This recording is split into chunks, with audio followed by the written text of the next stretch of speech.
राष्ट्र, एक विधान, एक निशान।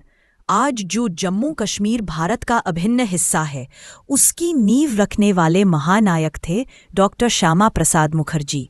और आज उनके सपनों को साकार करने वाले नेता है नरेंद्र मोदी। आइए जानते हैं उस बलिदान की कहानी और कृतज्ञ भारत की भावना। डॉक्टर मुखर्जी ने कहा था, मैं जीते जी 2 निशानों को स्वीकार नहीं कर सकता, और उन्हीं के सिद्धांतों पर चलते हुए मोदी सरकार ने 370 को इतिहास बना दिया। कश्मीर से कन्याकुमारी तक डॉक्टर मुखर्जी का सपना अब भारत की पहचान बन चुका है। ये है नया भारत जो अपने नायकों को ना भूलता है, ना झुकता है। जब आज़ादी के तत्काल बाद संविधान लागू 1950 में हुआ, 1952 में प्रथम आम चुनाव के बाद देश के संविधान में धारा 370 को डाल करके राष्ट्रीय एकता को चुनौती देने का काम तत्कालीन सरकार ने किया था। कश्मीर में परमिट सिस्टम लागू किया गया और देश की सुरक्षा के साथ राष्ट्रीय एकता और अखंडता को स्वयं सरकार में बैठे हुए लोग ही चुनौती देने लग गए थे। तब एक देश में एक प्रधान, एक विधान और एक निशान का उद्घोष करते हुए डॉक्टर श्यामा प्रसाद मुखर्जी जी ने कश्मीर में प्रवेश किया था।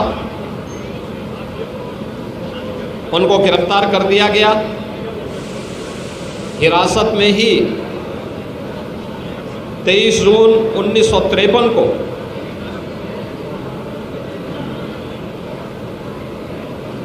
जम्मू कश्मीर के जेल में उनका बलिदान हुआ। डॉक्टर श्यामा प्रसाद मुखर्जी जी ने 1953 में जो सपना देखा था,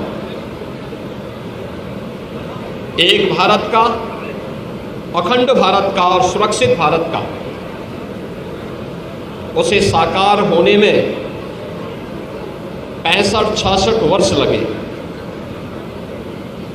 जब प्रधानमंत्री मोदी जी के नेतृत्व में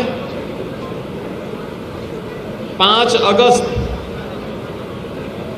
2019 को कश्मीर में धारा 370 समाप्त हुई और आज जम्मू कश्मीर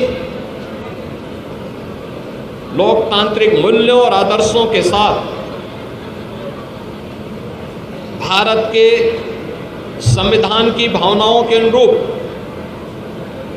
एक भारत श्रेष्ठ भारत की इन परिकल्पनाओं को साकार कर रहा है। कश्मीर में धारा 370 का हटना डॉक्टर श्यामा प्रसाद मुखर्जी जी के प्रति प्रधानमंत्री मोदी जी की और भारतीय जनता पार्टी नेतृत्व की सरकार की एक कृतज्ञता है। भारत माता के ऐसे महान सपूत को, जिन्होंने एक प्रखर शिक्षाविद के रूप में, महान स्वतंत्रता संग्राम सेनानी के रूप में,